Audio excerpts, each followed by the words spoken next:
Hi, you've been talking a lot about process today, and I'm curious how yours changes when you're doing works collaboratively with other artists. Well, it does mean I have to write the plot. I mean, that's you know, writing for myself, I don't have to type it all out.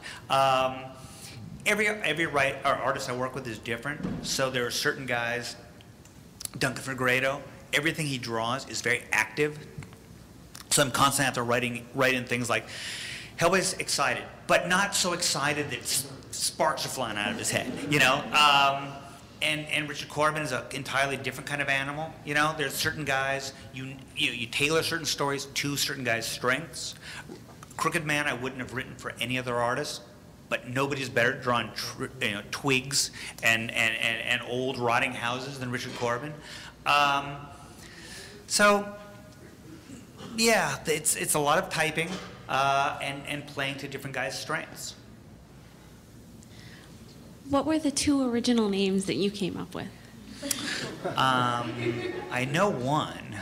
I just put in one for padding. The Bog Rouge.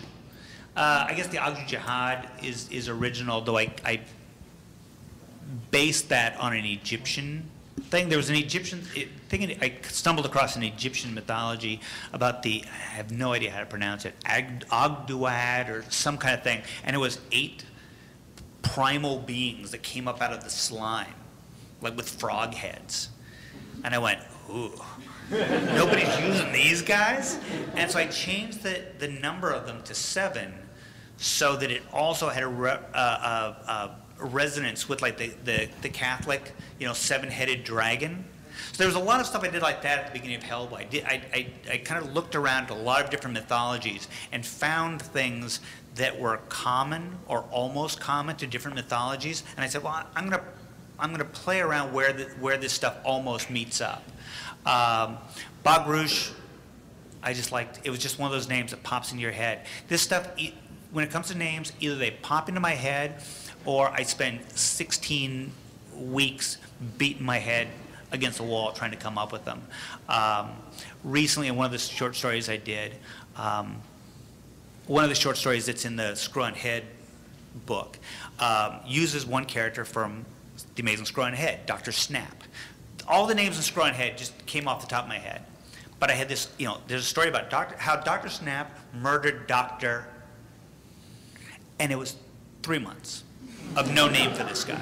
Dr. Kaleidoscope almost made it in there. And I just needed something that would just sound right and had no logic to it. Most of the names of actual humans, I just go to my bookcase and I go, well, let's see, he's an Irish guy, so I pick up, you know, the collected, you know, Irish ghost stories, and I look through the names of Irish writers. There are a lot of writers end up with their names in Hellboy. But yeah, there's another fantasy character I made up the name of, and I can't remember off the top of my head what it was. But the Bog Rouge, I just like the sound of it. Hey, Mike. Hello. There. I got 3 questions. Guillermo del Toro optioned a lot for Bruce Campbell to play as Lobster Johnson in the movie, video game, and in the cartoon. Right. That's cool. And second, when are the... That's a question. It is cool. Yeah, it's cool. I met Bruce. He didn't, you know, I wasn't sure if he knew about that, but I said, yeah, that's cool. Okay. When are the Screw-on-Head toys ever going to be made, or like?